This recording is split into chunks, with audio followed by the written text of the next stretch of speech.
बात कर रहे थे कंज्यूमर प्रोटेक्शन एक्ट की। तो आइए आज आगे बढ़ते हैं। वैसे पिछले क्लास में सारे अच्छे टॉपिक्स ऑलमोस्ट हो गए थे, जहां हमने कंज्यूमर रिड्रेसल फोरम्स के पावर्स को भी देखा था। Now in the last class we were talking about central authority. याद है आपको? मैंने बताया था एक होता है एडवाइजरी अथॉरिटीज, एक होता है रिड्रेसल एजेंसीज। याद आ रहा है ऐसा कुछ? और इस नए एक्ट में रेगुलेटरी बॉडी बनाया गया है कंज्यूमर प्रोटेक्शन एक्ट के अंदर, that is your central consumer protection authority. ये रेगुलेटरी बॉडी है जो कभी भी वायलेशन होगा, ये पिछले क्लास में हम लोग के पेज नंबर्स चल रहे थे, जो रेगुलेट करेगा matters relating to violation of consumer rights, unfair trade practices, false advertisements, जो भी कंज्यूमर्स के लिए प्रेजुडिशियल हो, उन मैटर्स को ये रेगुलेट करता रहेगा। सेंट्रल कंज्यूमर प्रोटेक्शन अथॉरिटी, कई बार हम बोलते हैं इसको CCPA, कई बार बोलते हैं CA। तो देखोगे इसके अंदर एक चीफ कमिश्नर रहता है and such other number of other commissioners as may be prescribed and appointed by the central government. ये वाले टॉपिक्स हमने पिछले क्लास में देख लिए थे। Now what are we doing today? आगे बढ़ते हैं कि ये जो सेंट्रल कंज्यूमर प्रोटेक्शन अथॉरिटी है, मेरी बात ध्यान से सुनना, ये रेगुलेट करेगा अपने प्रोसीड्यूर को। साउंड ठीक है DK ji? Central Consumer Protection Authority will be regulating the procedure for transaction of its business. ये अपने प्रोसीड्यूर को रेगुलेट करेगा। सेंट्रल कंज्यूमर प्रोटेक्शन अथॉरिटी में एक इन्वेस्टिगेशन विंग होगा। ये भी हमने पिछले क्लास में हल्का सा टच किया था, क्योंकि इनका मेन पावर, मेन जो काम है that is about investigation. Okay, all okay?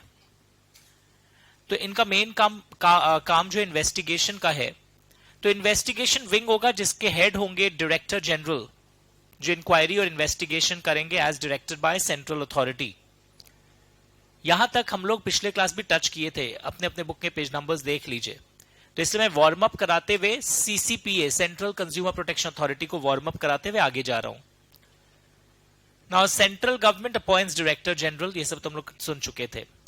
Now इसी एक्ट में एक डिस्ट्रिक्ट कलेक्टर बोल के है।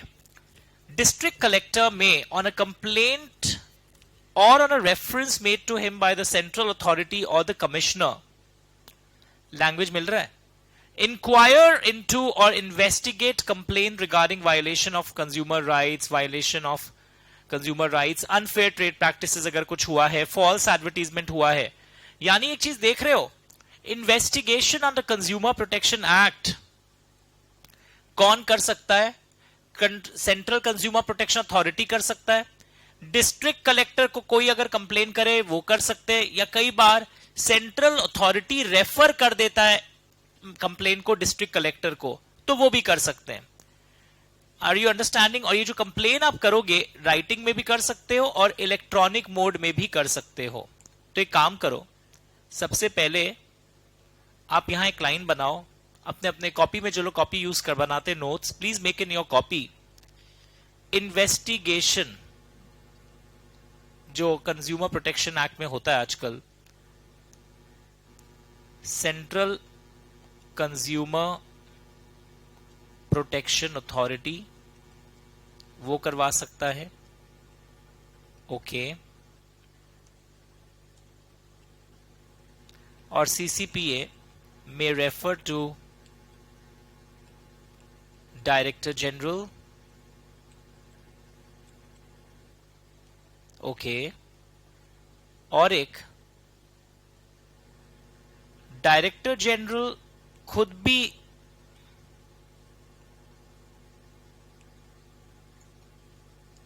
इन्वेस्टिगेट कर सकता है अगर उनको कोई कंप्लेंट डायरेक्टली आई है।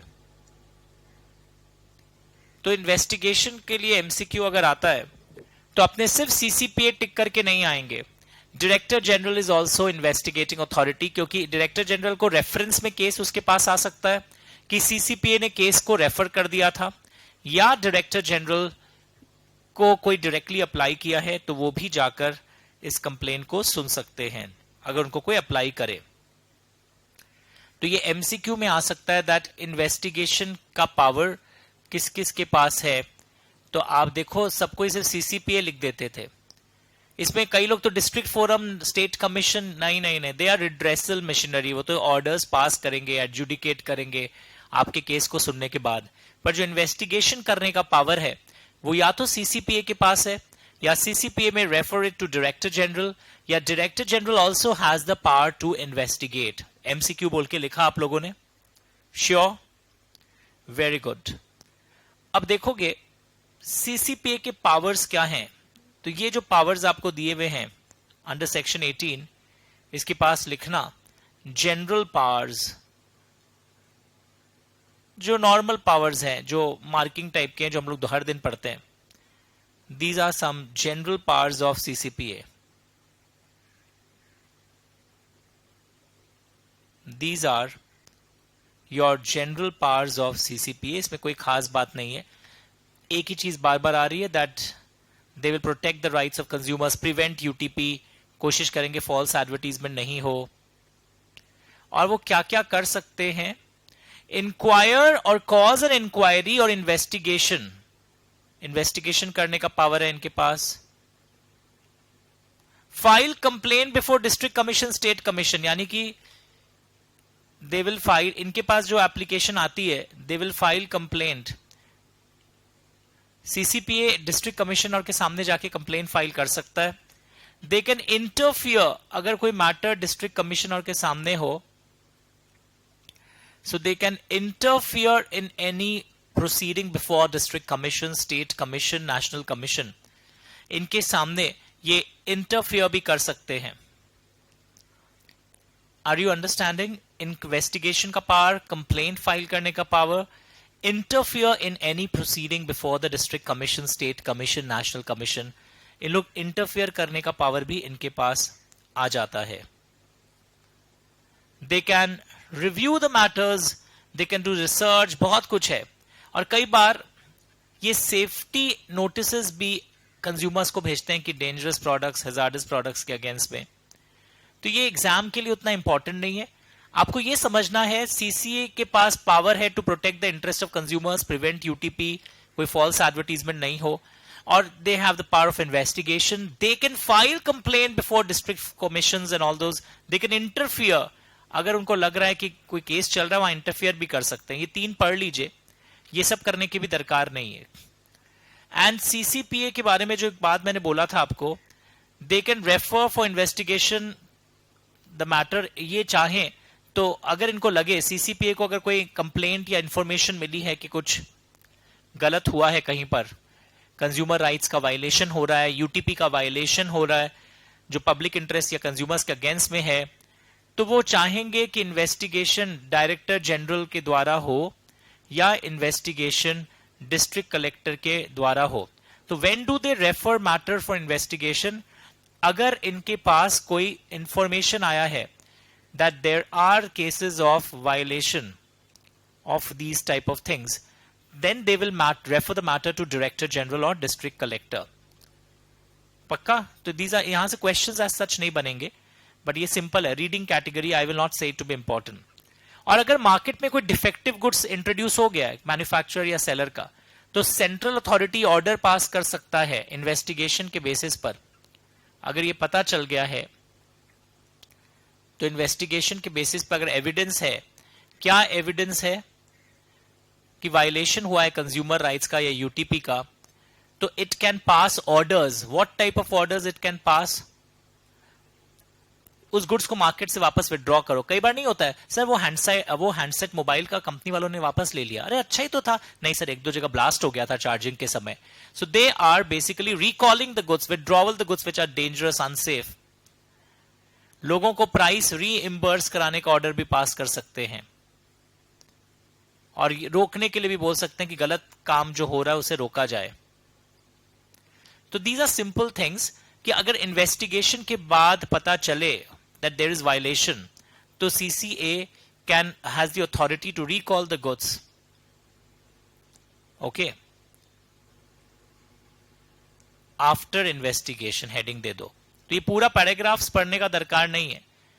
जहां पढ़ना था मैंने पिछले क्लास में आपको बहुत सारे फिगर्स और सिखाए थे। So power of central authority to refer matter for investigation, power of central authority to recall goods after investigation, यानी मार्केट से आपके गुड्स को हटाने का ऑर्डर भी पास किया जा सकता है इन्वेस्टिगेशन के बाद। तो ये एमसीक्यू में आ जाएगा कि क्या होगा. So all of the above, क्या क्या ऑर्डर्स इन्वेस्टिगेशन के पास बात किया जा सकता है. लोग सिर्फ एक को टिक करके आ जाते हैं. Recalling of goods, even reimbursement of prices is forming a part, discontinuation of practices is forming a part. Is it okay? उसके बाद ये भी कई डायरेक्शंस इशू कर सकता है. रीडिंग कैटेगरी अंदर से मत पढ़ना, it's not necessary to read. ये नहीं पढ़ने की दरकार है. ऐसा कुछ भी यहां पर नहीं हुआ है कि आप बहुत आपको टेंशन में आके पढ़ना पड़े. फिर भी where central authority is satisfied after investigation that advertisement is false or misleading, it will discontinue such advertisement. या कई बार वो बोलते हैं मॉडिफाई करो, या तो मॉडिफाई करो या डिसकंटिन्यू करो उस एडवर्टीजमेंट को. और पेनल्टी भी लगाया जा सकता है. Now this is important. Penalty अगर फॉल्स एडवर्टीजमेंट या मिसलीडिंग एडवर्टीजमेंट कि अरे ऐसा करिए आपकी त्वचा में निखार आ जाएगा, ऐसा करिए ये होगा, आपका हेल्थ बन जाएगा, इसमें प्रोटीन है बॉर्नविटा के अंदर बहुत, तो ये फॉल्स एडवर्टीजमेंट्स अगर होते हैं तो पेनल्टी मैन्युफैक्चरर पर लगता है, पेनल्टी इंडोर्सर पर लगता है.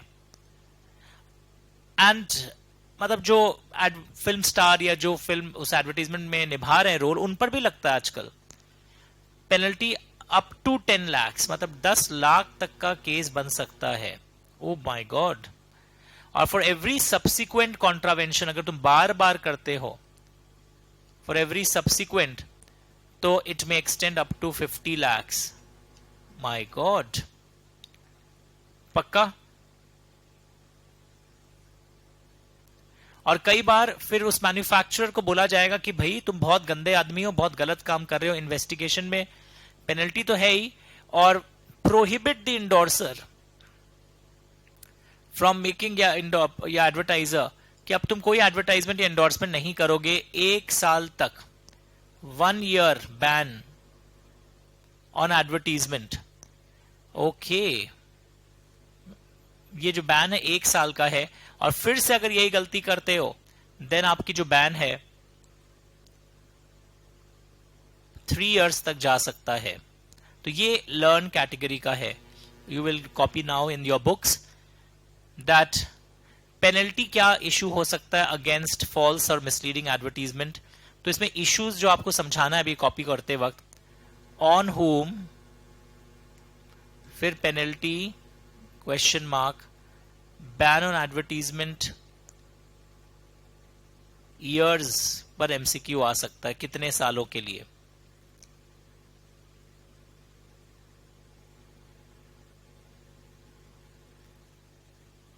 जो बेसिकली प्रोडक्ट का फॉल्स डिस्क्रिप्शन देता है, फॉल्स गारंटी देता है, कोई इंपॉर्टेंट इंफॉर्मेशन प्रोडक्ट का छुपाता है.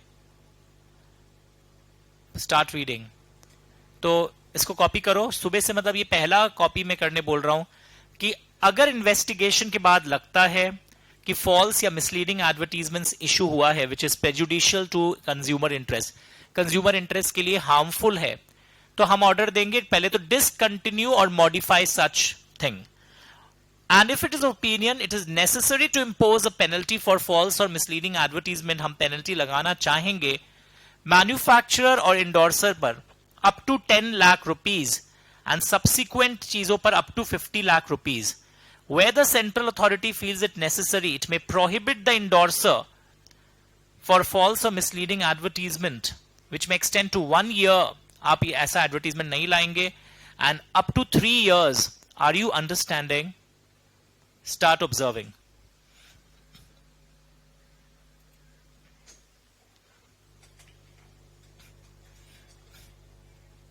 Start observing.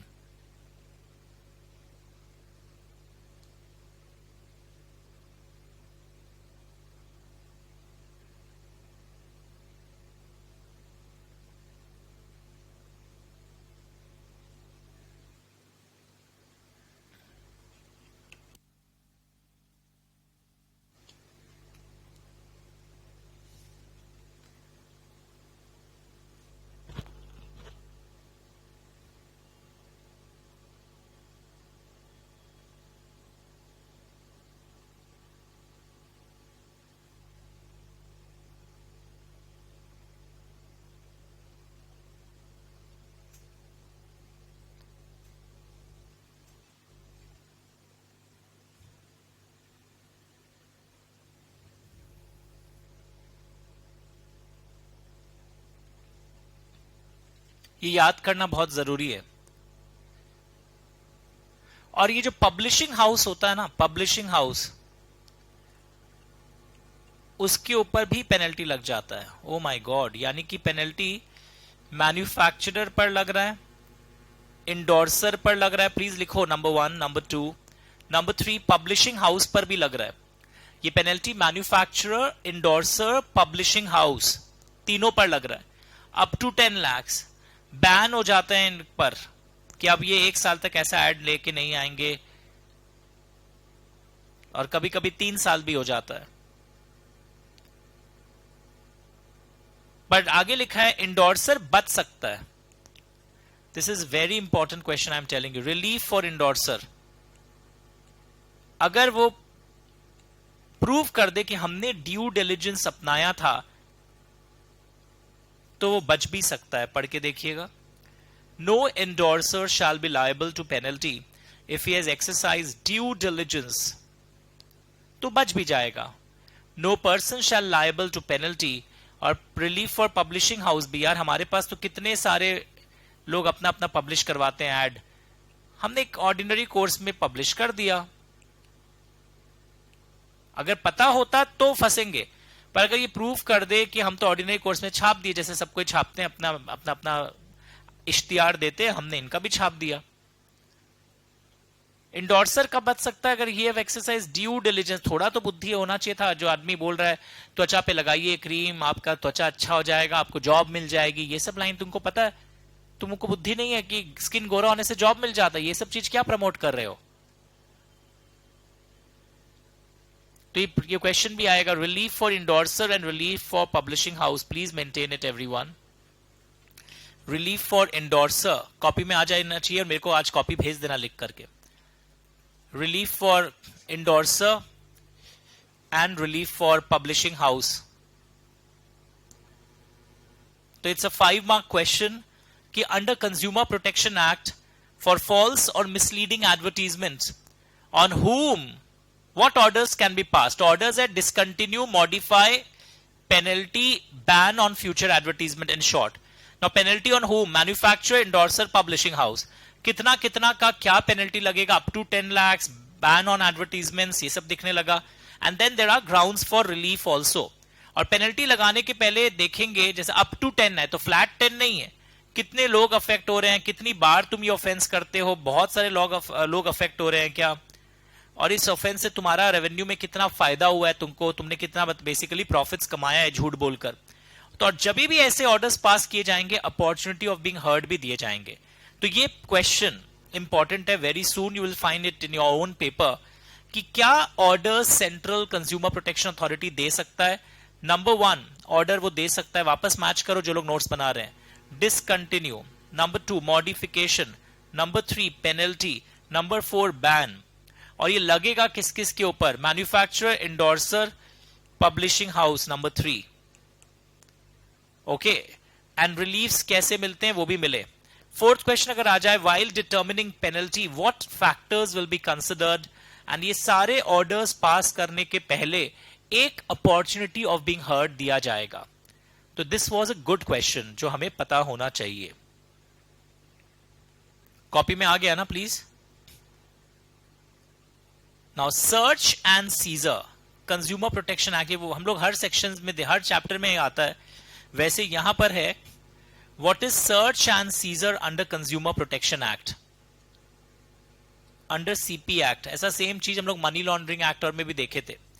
देखो क्या लिखा है, द डायरेक्टर जनरल और any other officer authorised by him or the district collector, if he has reasons to believe that any person has violated consumer rights या unfair trade practice हो रहा है, तो वो आपके premises में आ सकते हैं। अगर उनको लग रहा है कि कुछ गलत हो रहा है, एडवर्टाइज premises में आएगा, search any documents, records और evidence and seize that document, वो अपने साथ वो documents, record, articles ले जाएंगे।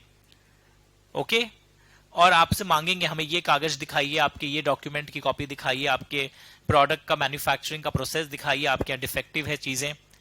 तो अगर उनको लगता है डायरेक्टर जनरल और any other officer who is authorised by district collector and ये सर्च एंड सीजर जब होगा, this is a very important line जो पेपर में आना चाहिए, provisions of criminal procedure code will apply. Civil भी नहीं, क्रिमिनल तक चला गया है मैटर. और ये सर्च एंड सीजर के बारे में क्या लिखा है? Every document which is seized will be return to the person within 21 days after noting the facts and copying and taking and certified by that person. तो यानी कि return within 21 days from the date of seizure, उसी इंसान को वापस लौटा दो. और उसका साइन वाइन ले लो. वेर आर्टिकल, अब कोई चीज ऐसा, सपोज आपके यहां से कोई डिफेक्टिव, आप कोई क्रॉप ग्रो करते हैं, आप मैन्युफैक्चर नहीं है, आप प्रोड्यूसर, और तो गलत फर्टिलाइजर देके क्रॉप ग्रो करते हैं, तो वो एक बार आपका ले गए हम टेस्ट करवाने, तो अगर 21 दिन बाद लौटाएंगे तो सड़ जाएगा. तो ऐसे सिचुएशन में article seized are subject to natural और स्पीडी डिके. डायरेक्टर जनरल में dispose of the article in such manner as may be prescribed. एक बार वो फिर उसको जल्दी भी बेच सकता है, बाद में आपको पैसा दे दिया जाएगा उस सामान का. और कई बार क्या होता है, अगर कंप्लेंट में ऐसा है कि defect can not be determine without proper test, then sample is sealed and signed and it is sent to laboratory for analysis. Sample is sealed, easy language likho, signed and sent to lab for test. कि क्या defect है नहीं है, ये से पता लगाने के लिए, with a view to find out whether they suffer from any defect. and ऐसे चीजों में रिपोर्ट करना पड़ता है to the district commission within 45 days of getting such reference. Language पढ़ के देखिए कि सर्च एंड सीजर के पॉइंट्स क्या हैं. This is actually your point number 1.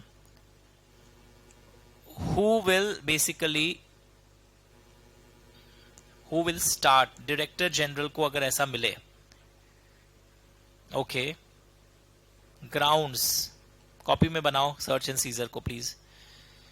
तो ये मेरा 1, 2 कौन सा कोड अप्लाई करेगा, ऐसे जो भी चीज सीज होते हैं उनको लौटा दीजिए. कई बार लौटा 21 दिन के अंदर हम रख लेंगे तो खराब हो जाएगा, तो उसको डिस्पोज ऑफ कर दिया जाएगा. सैंपल को सील साइन करके लैब में भेजा जाता है टेस्टिंग के लिए. तो सर्च एंड सीजर के अंदर 6 पॉइंट्स आ रहे हैं. होमवर्क में आज घर में लिखोगे, मैं भी फुल पेज करके आपको वापस टाइम दे रहा हूं. You can please note it down everyone.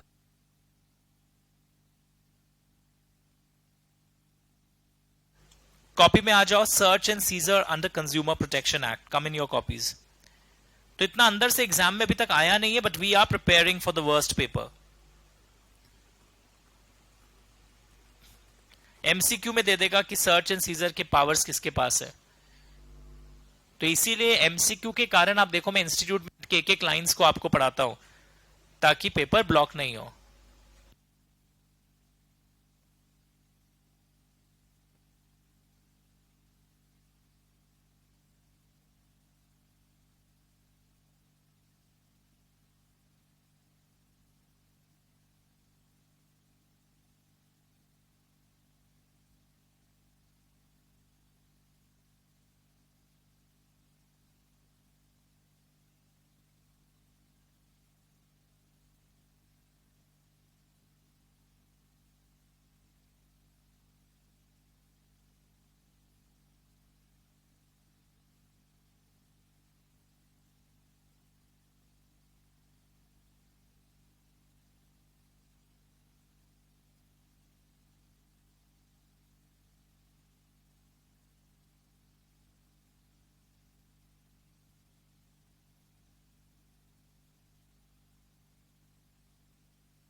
लिख लिया आप लोगों ने?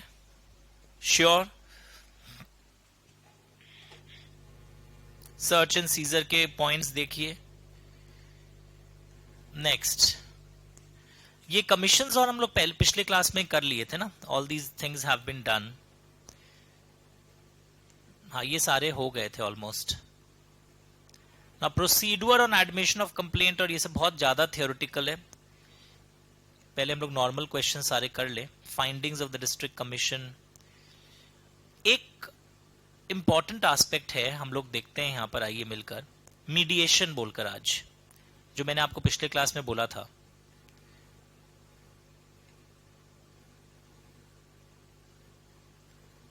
Just a second.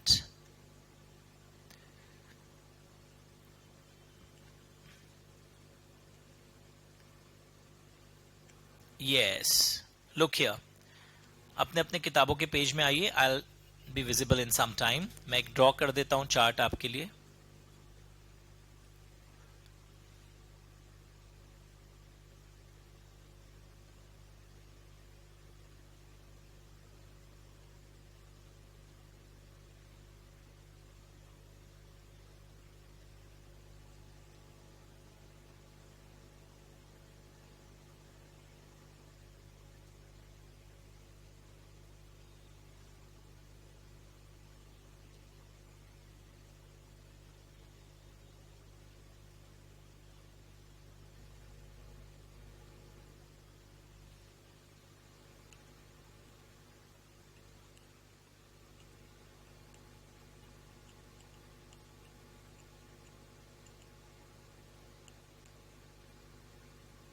याद है आपको, कंज्यूमर रिड्रेसल मशीनरी हम लोग पढ़े थे पिछले क्लास में।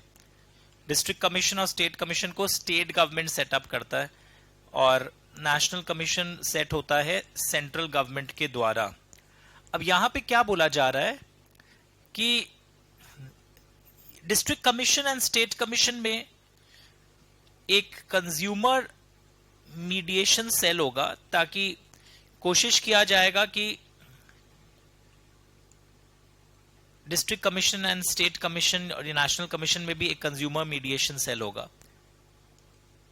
कोशिश किया जाएगा कि इन लोग ही केस को इंटरफियर करके आपस में सेटलमेंट करवा दें।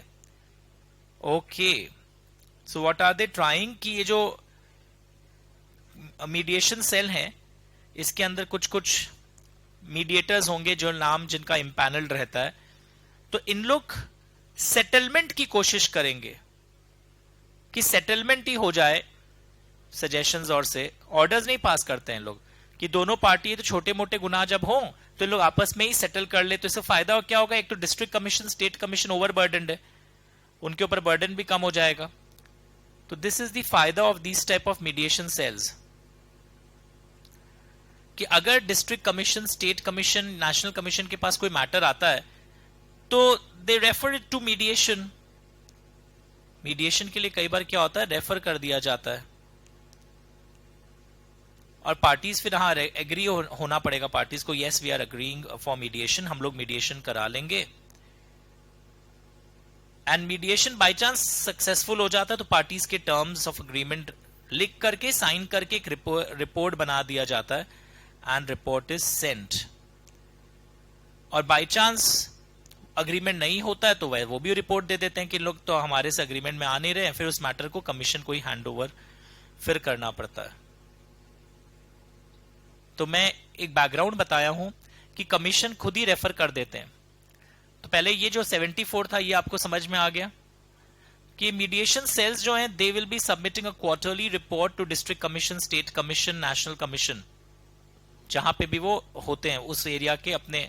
अगर consumer mediation cell district commission का है तो वो उसको एक क्वार्टरली रिपोर्ट सबमिट करेगा। पक्का? पढ़ के देखिएगा। तो अगर व्हाट हैपन्स कि अगर कोई, कहा गया, पहले तो जैसे यहां लिखा हुआ है, देखोगे आप,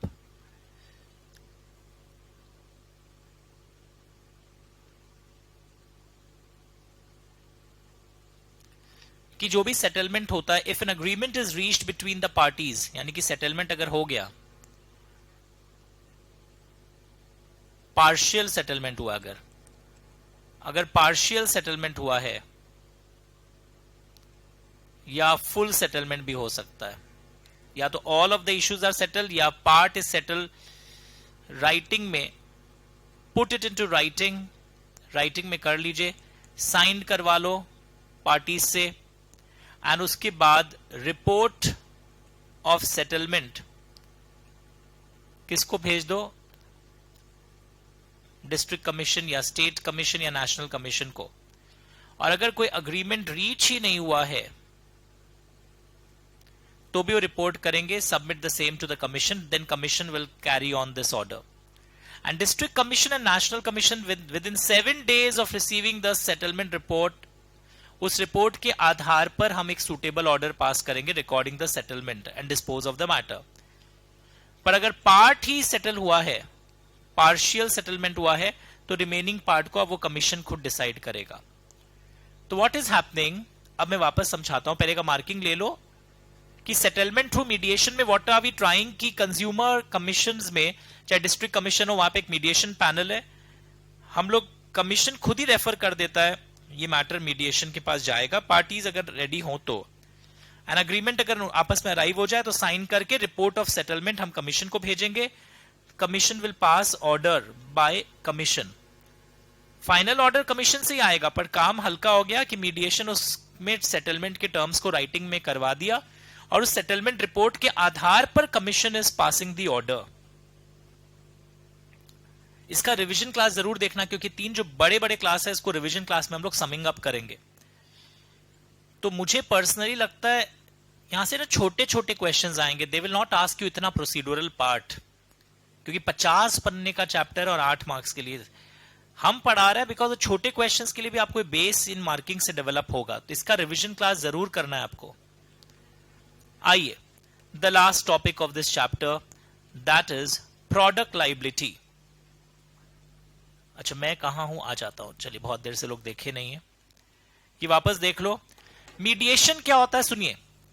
मीडिएशन में व्हाट हैपेंड कि district commission, state commission, national commission में सब में एक मीडिएशन का सेल है, कि अगर कमीशन को लग रहा है ये मैटर मीडिएशन के द्वारा ही हैंडल हो जाए तो उनको रेफर करते हैं, पार्टीज भी रेडी होने चाहिए, and once the parties are ready, और अगर अग्रीमेंट अराइव हो जाता है, terms are put into writing, they are signed, एकदम स्टोरी की तरह समझो, और फिर हम लोग कमीशन को भेज देते हैं, फिर कमीशन ऑर्डर पास कर देगा, और अगर नहीं राइटिंग में आया तब फिर वापस कमीशन ही मैटर को आगे ले जाएगा, या अगर पार्शियल हुआ है तो पार्शियल के लिए सेटलमेंट रिकॉर्ड हो जाएगा, पर बाकी मैटर्स कमीशन आगे ले जाएगा।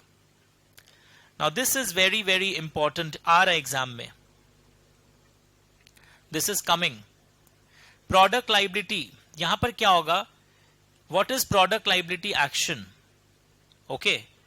तो ये ना शुरुआत में कहीं डेफिनेशंस में था, लिखा है कि जैसे मैंने बताया था, प्रेस्टीज कुकर यूज कर रहे हो, मोबाइल यूज कर रहे हो, मोबाइल बर्स्ट हो गया चार्जिंग के दौरान, या आपको फिर कोई नुकसान हो गया उसके कारण से, तो आप कंपनसेशन मांगोगे। तो किससे मांगोगे, ओके, क्योंकि आप देखो कोई चेन में क्या होता है, मैन्युफैक्चरर, डीलर, होलसेलर, रिटेलर, किससे मांगोगे, क्या क्या चीज कंपनसेशन में कवर्ड है, कब उनको रिलीफ मिल सकता है, ये सारी चीजें प्रोडक्ट लाइबिलिटी एक्शन में कवर होती है। Every claim for compensation under a product liability action by a complainant for harm caused by a defective product manufactured, okay, या product manufacturer serviced by a product service provider or sold by a product seller, सबको पकड़ा जा सकता है। और इस harm में, this is basically one line answer, compensation for harm, and the word harm जो है ना, हार्म, इसके अंदर personal injury, mental agony, property to damage, आग लग गया आपके घर में मोबाइल बर्स्ट होने से, प्रोडक्ट खराब हुआ, छोड़िए, आपके कुकर बर्स्ट हो गया, आपके आग लग गया, गैस सिलेंडर बर्स्ट हो गया, घर में आग पकड़ लिया, उसके लिए भी। So harm has to be explained, please copy this, I will wait. तो यहां पर एक लाइन लिखो, प्रोडक्ट लाइबिलिटी क्लेम जो है वर्ड, उसको हेडिंग में लिखो, claim for compensation for harm, harm includes, ये 3 नाम लिखो कम से कम, okay, but will not include any harm cause to a product itself और any damage to the property on account of breach of warranty conditions of or any commercial or economic loss including any defect. It will not include any harm caused to the product itself. Product liability में आपको जो harm हुआ है because of the product वो आप claim कर रहे हैं, इसमें दूसरे नॉर्मल चीजें नहीं आएंगी. But will not include any harm. Product आपका डैमेज हो गया वो तो आप दूसरे नॉर्मली आप क्लेम कर ही रहे हैं कि प्रोडक्ट रिप्लेस करो. आपके इस प्रोडक्ट के कारण आपकी दूसरी प्रॉपर्टी को जब नष्ट होता है, आपको कोई नुकसान हो जाए, आपको मेंटल ट्रॉमा से गुजरना पड़ा इस प्रॉपर्टी के कारण. गोदरेज का चेयर डैमेज था, आप गिर गए, आपका स्लिप डिस्क हो गया कमर में, ये प्रोडक्ट लाइबिलिटी क्लेम के अंदर आएगा, क्योंकि आप यहां पे आप हार्म के लिए मांग रहे हैं. प्रोडक्ट आपका टूट गया, वो भी आप कंप्लेन करिए, पर वो प्रोडक्ट लाइबिलिटी वाले सेक्शन के अंदर नहीं आ रहा है, वो आपका नॉर्मल डिफेक्ट इन गुड्स के अंदर आ रहा है. Product liability claim you have to understand properly कि क्या है ये. नंबर वन, किस किस के अगेंस्ट में क्लेम किया जा सकता है. सेलर को भी पकड़ सकते हो आप, product service provider, product seller, तीनों को पकड़ सकते हो. I'll wait, please copy this line, it's coming in exam, this is the most important. Product liability claim में प्रोडक्ट चेयर आपका टूट गया, लाया हुआ कोई गिरा नहीं है, इसमें प्रोडक्ट लाइबिलिटी क्लेम अराइज नहीं होगा. Product liability claim is for any harm caused by this product. क्या आपके दूसरे कोई घर में प्रॉपर्टी में प्रॉब्लम हुआ, क्या आपको चोट आया, सर तो केस नहीं बनेगा. केस बनेगा कंज्यूमर प्रोटेक्शन एक्ट के अंदर, कंप्लेन करोगे, पर ये सेक्शन ट्रिगर नहीं होगा. प्रोडक्ट लाइबिलिटी वाला section will not be getting triggered in this case. Please copy these 3-4 lines, I am waiting for you. In lines को कॉपी करना बहुत जरूरी है प्रोडक्ट लाइबिलिटी वाले को. Start कॉपिंग. And this against whom, 3 नाम लिखो, अगेंस्ट होम. फिर हम लोग देखेंगे liability of product manufacturer.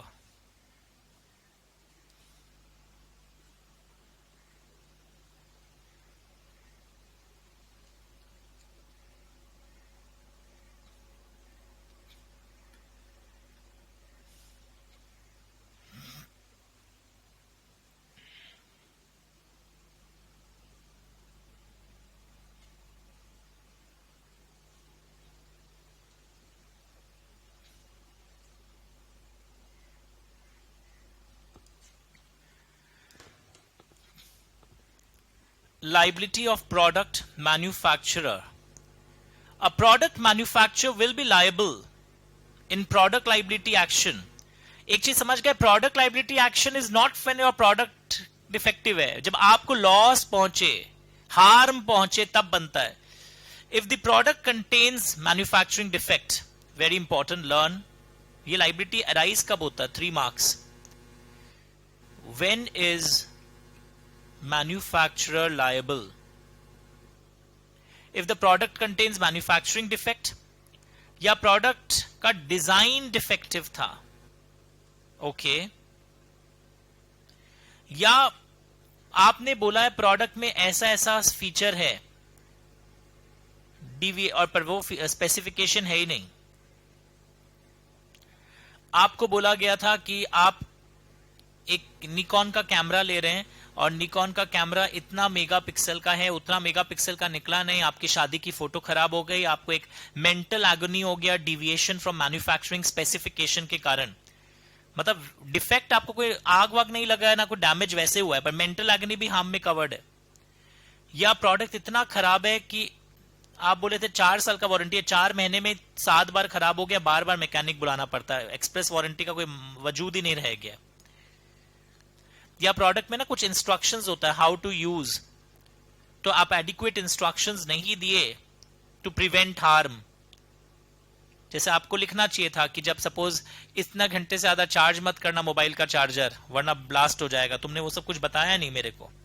Mobile को लंबे समय तक चार्ज में लगा के मत रखना, सपोज ऐसा अगर है तो ये आपको लर्न करना पड़ेगा. Manufacturing defect, defect in design, deviation from specification, do not conform to express warranty, instructions to prevent harm not specified. ऐसे सिचुएशंस में लाइबिलिटी बनता है प्रोडक्ट मैन्युफैक्चरर का. ऐसे सिचुएशंस में लाइबिलिटी बनता है प्रोडक्ट मैन्युफैक्चरर का. और product manufacture will be liable even if he proves कि हम जानबूझ के नहीं किए हैं, तो भी फंसेगा ही फंसेगा। तो अब सारा चीज मुझे पता है, याद करना संभव नहीं है, जो जो था मैं बताते हुए चल रहा हूं। वैसे सर्विस प्रोवाइडर के लिए भी सेम चीज है। सर्विस फॉल्टी था, डेफिशिएंट था,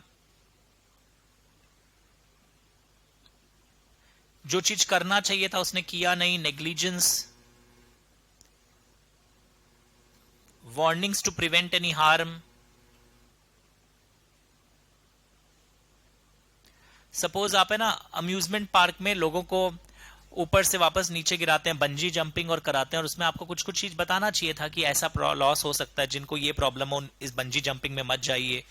तो you are not providing those instructions to prevent any harm. आप प्लेन से कई बार कूदते हैं, मतलब वो स्पोर्ट्स होते हैं कुछ, तो उसमें आपको बताना पड़ता है ऐसे पकड़ना है पैराशूट को, ऐसे ही करना है, पर ये सब आप नहीं बता रहे। Service does not conform to express warranty. AC ठीक करके गए और बोल रहे हैं हाँ 6 महीना में कोई प्रॉब्लम होगा तो हम आएंगे, और आपका तो 6 दिन में प्रॉब्लम हो रहा है, मतलब वो कुछ सर्विस आपका अच्छे से नहीं हुआ है। वैसे प्रोडक्ट सेलर, सपोज तुम मैन्युफैक्चर नहीं हो, आपको पता है सेलर भी फंसता है आजकल। सेलर कब फंसता है? इन सिचुएशंस में सेलर भी फंस सकता है। सपोज तुम मैन्युफैक्चर से बहुत बड़े क्वांटिटी में कोई सामान खरीदते हो, फिर छोटा छोटा पैकेट बनाते हो, तो बेसिकली तुम्हारा कंट्रोल है ओवर पैकेजिंग, लेबलिंग, तुम फंसोगे। या सेलर ने खुद ऑल्टर किया है, मॉडिफाई किया है प्रोडक्ट को थोड़ा सा, और उस ऑल्टरेशन के कारण हार्म हो रहा है। ओरिजिनल प्रोडक्ट मैन्युफैक्चर कुछ और हुआ था, तुमने कुछ चेंजेस लाया उसमें। सेलर ने एक्सप्रेस वारंटी कुछ और दिया है, ओके, एक्स्ट्रा वारंटी के वजह देते, कंपनी इतना दे रहा है, हम इतना वारंटी देंगे, आप काहे चिंता करते हैं।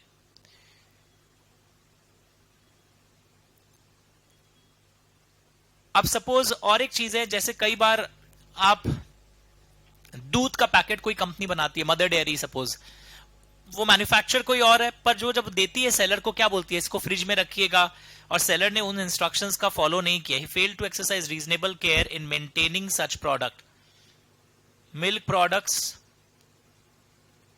मैन्युफैक्चर कोई और है, नॉट केप्ट इन फ्रिज, तो आप जब तक बेचते हैं पूरा सड़ जाता है दूध, और दूध पीकर आप फिर सेलर को भी पकड़ सकते हैं। सेलर हमको क्यों पकड़ रहे हो, मैन्युफैक्चर को पकड़ो, पर छानबीन हो गई है, आप भी पकड़े जाओगे, बिकॉज आपने रीजनेबल केयर नहीं लिया है इन मेंटेनिंग सच प्रोडक्ट। तो ऐसे ना कुछ स्टोरी बनकर आएंगे, तो सारा याद करना संभव नहीं है, पर सेलर कब कब पकड़ा जाएगा आप समझ में आ रहा है। या सेलर कोई चीज को सेल कर रहा है, पर वो खुद ही नहीं जानता है मैन्युफैक्चरर कौन है, तो ऐसा चीज को सेल करने के पहले थोड़ा पता कर लेना चाहिए था, वरना वो खुद ही फंसेगा। जब तुम किसी का प्रोडक्ट बेचने जाते हो, तुमको भी पूरा पता होना चाहिए that who is the manufacturer.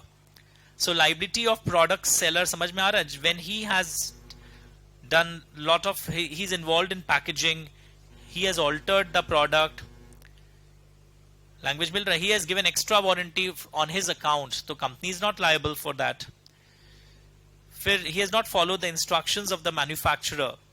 तो ये वो केसेस हैं जहां प्रोडक्ट सेलर भी फंसता, वरना हमेशा से अपने को लगता था मैन्युफैक्चरर को पकड़ना चाहिए कंज्यूमर प्रोटेक्शन एक्ट में, पर इन केसेस से क्या पता चला, service provider, manufacturer, product seller सब फंसते हैं। बचने का तरीका देखो, एक्सेप्शंस, और आज पूरे बैच को पता चला कि प्रोडक्ट लायबिलिटी एक्शन का मतलब समझ में आया आपको।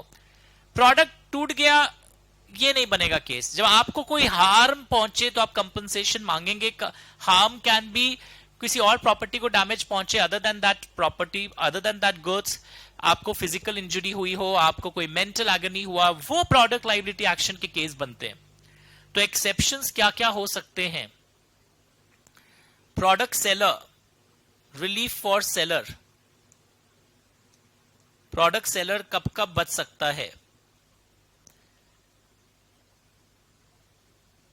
कि प्रोडक्ट वॉज मिसयूज्ड, ऑल्टर्ड और मॉडिफाइड। आप बोलते हो कि आप मेरे यहां से ये लेके गए थे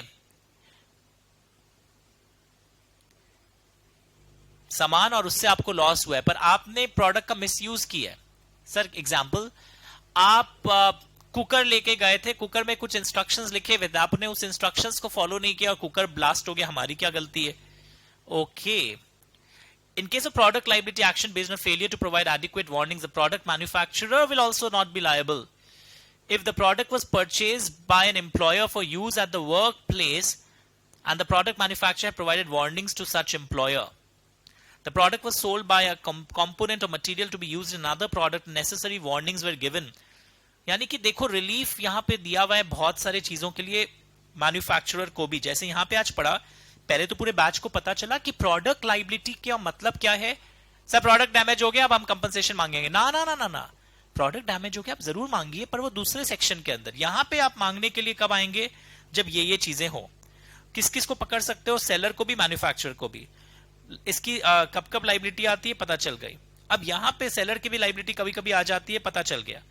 यहां पे आ रहा है exceptions to product liability action, कि कभी कभी कोई एक्शन नहीं लिया जाएगा। Exception to product liability action, तो कब कब नहीं लिया जाएगा ये अगर होमवर्क है इसको पढ़ना।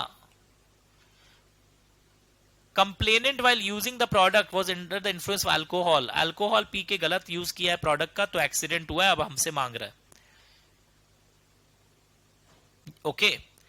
Product was legally meant to be used only under the supervision of an expert. आप जो प्रोडक्ट लेके गए थे, कोई ऐसा मशीन हम हमारे यहां से लिए, मैं बड़ा बड़ा मशीन बनाता हूं, कोई एक्सपर्ट के प्रेजेंस में ही उस मशीन को यूज करना था, और आपने जब मशीन को यूज किया कोई एक्सपर्ट का प्रेजेंस नहीं था। विदाउट, शॉर्ट पॉइंट्स लिख रहा हूं, without supervision of expert.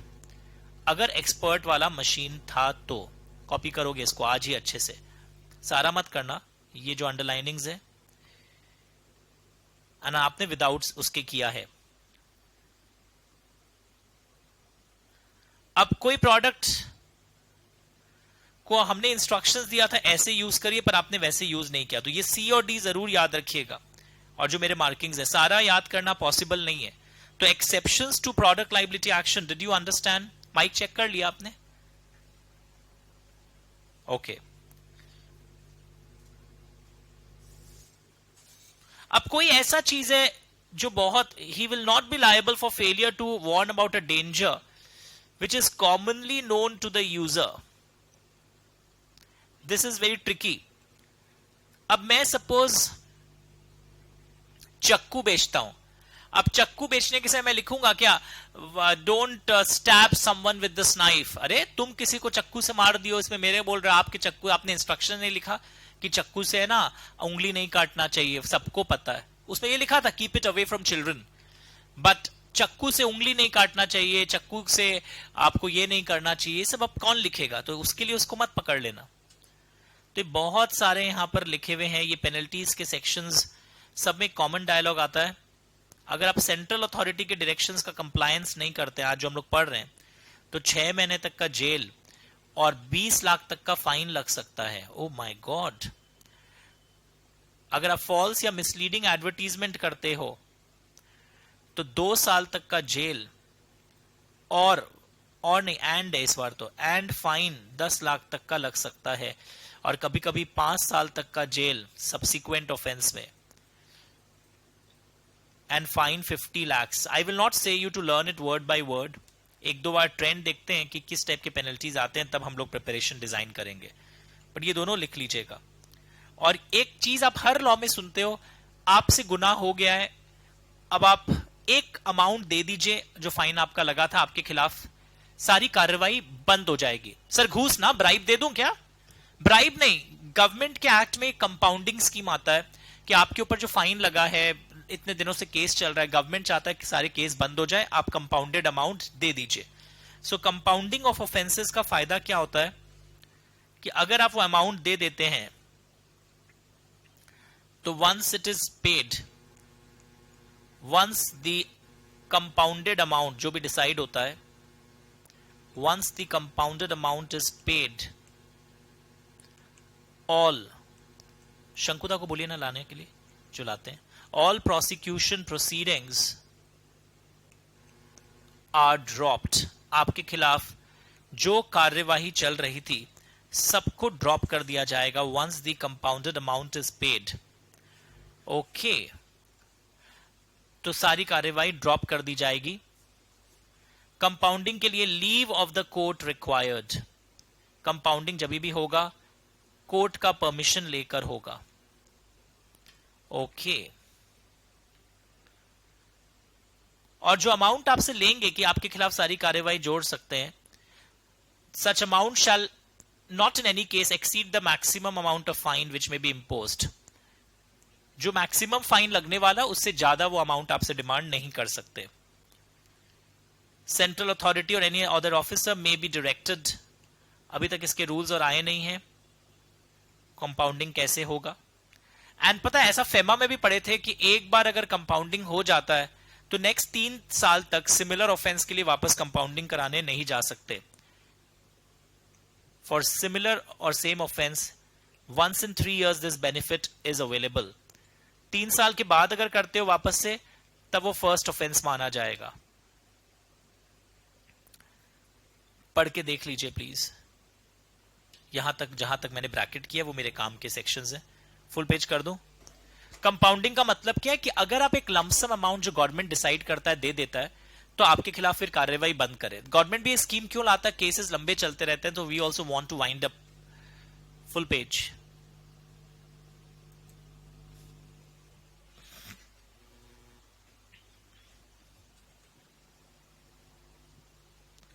Start observing everyone.